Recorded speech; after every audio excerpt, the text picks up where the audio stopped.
We're here in my proprietary Pokemon time machine, and today, join me as we go back in time through Pokemon history. Safety goggles? Check. Tapping in. Calibrate the navigation. Thrusters to maximum. Alright, here we go.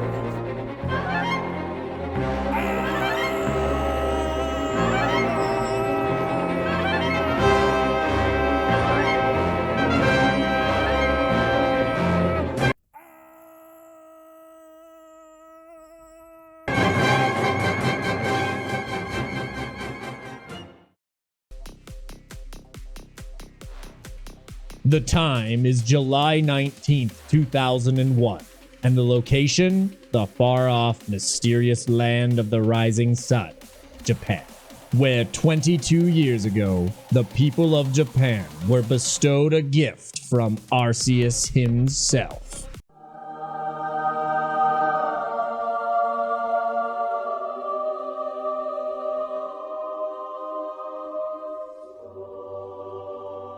The Pokemon VS expansion. A set so powerful, Wizards of the Coast feared its potential and stifled it from Western audiences. With a staggering 151 cards, not only did this set wow Japanese consumers with its stunning art, but it was also the largest expansion to be released at the time, featuring 15 gym leaders, 4 Elite Four members, Champion Lance, and even Team Rocket.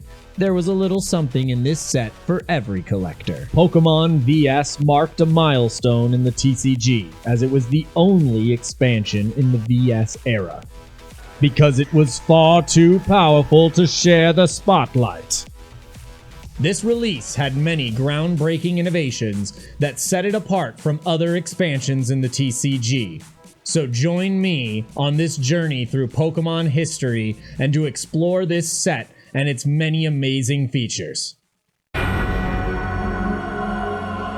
So, why wasn't Pokemon VS introduced in English? Well, the answer is quite simple. Because the Pokemon in this set were all meant to be gym leaders or other characters' team in the game, all the Pokemon in Pokemon VS series are basic Pokemon. As such, because Wizards of the Coast felt as though having all basic Pokemon would be too disruptive to the meta, they decided not to release Pokemon VS in English. However, this was not the only significant change that this set released. Probably the most important innovation was the classification of special conditions. And as a reminder, at the time of Pokemon VS, these included sleep, confusion, paralysis, and poison. Now, special conditions did exist before, but they had to be outlined in the moves of the Pokemon. With a unified classification, this streamlined the way players and judges were able to reference these conditions while playing the game. Pretty convenient, right? Now, we know this set was hot, but just in case you didn't get the memo, the burn special condition was introduced as well. Classifications and the burn condition weren't the only mechanics added in this expansion either. Pokemon VS also introduced the concept of Technical Machine, or TM cards. These were meant to emulate the TMs found in the core series games.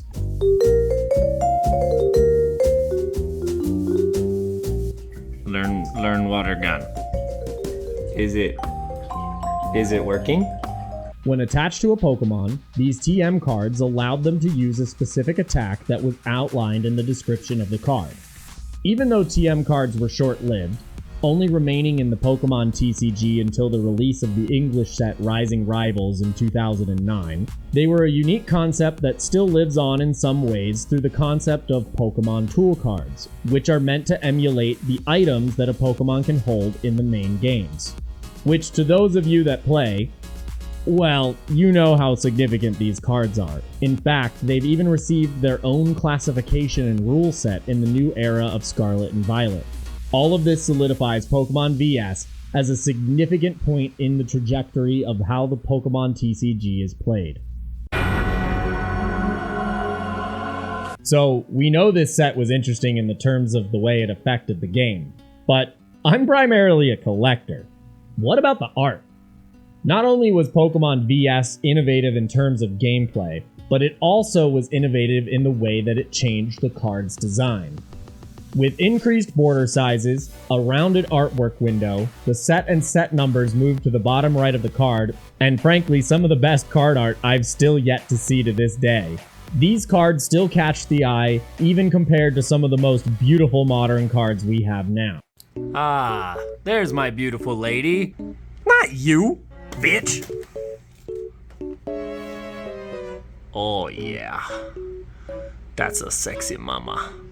And fun fact, speaking of set numbers, every Pokemon and character in this set appears in the set order in the same sequence that the player would encounter these characters in the game.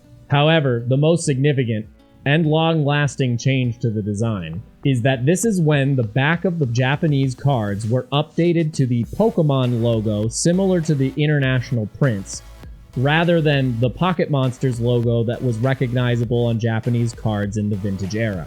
As well, one more fun fact about the design of these cards.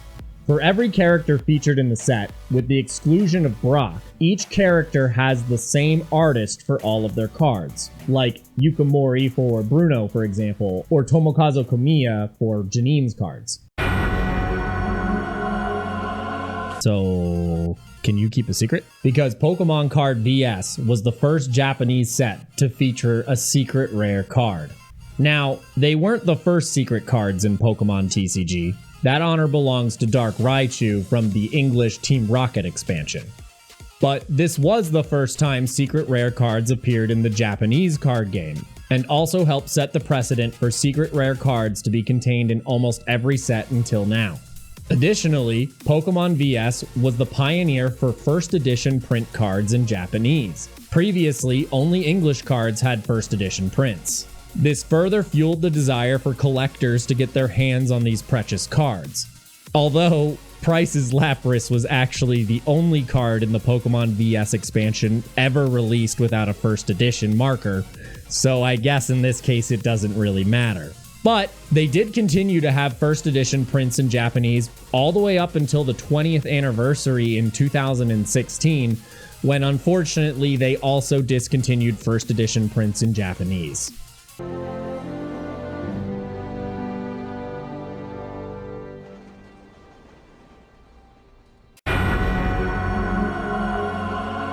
Now, these next points aren't exactly groundbreaking, and they didn't revolutionize the Pokemon TCG as a whole or anything, but I like them, so fuck it. Unlike the 10 and 11 card booster packs that were common at the time, Pokemon VS took it to the next level with a massive 30 card booster pack. Within this colossal pack, you'd find 12 Pokemon cards, including 1 guaranteed holo, 4 trainer cards, 2 technical machine cards, 11 energy, and 1 special unnumbered holo energy. That is basically half a deck guaranteed in one booster pack, which, funnily enough, Pokemon VS also introduced 3 random half decks, a fighting psychic deck, water and fire, and finally grass and lightning. Each half deck contained random Pokemon associated with the type theme of the deck, along with some colorless type Pokemon as well. These new half decks brought strategies to the table that hadn't been seen before in the TCG. It functioned similarly to the normal game, except for each player had a deck of 30 cards instead of 60, and would lay out 3 prize cards instead of 6. This led to a much faster-paced, quicker game. In fact, it saw a lot of popularity in Japan at the time, and even was featured in the 2013 Summer Battle Tournament in Japan. And there we have it. A quick exploration of the Pokemon VS expansion. The unique features, the innovative design, and the god-tier art made this set a truly legendary release in the Pokemon TCG. I hope you enjoyed our brief journey back in time. If you found this video informative and entertaining, don't forget to give it a like, subscribe, and consider joining my Discord channel to stay in touch with me. Please join. It's so lonely. If there are other sets or topics in the TCG you want me to explore, let me know some of them down in the comments below. Thanks for joining me today, and until next time, keep battling, keep collecting, and keep celebrating the community of the Pokemon TCG. I've been Ichiban Don. Have a great rest of your night.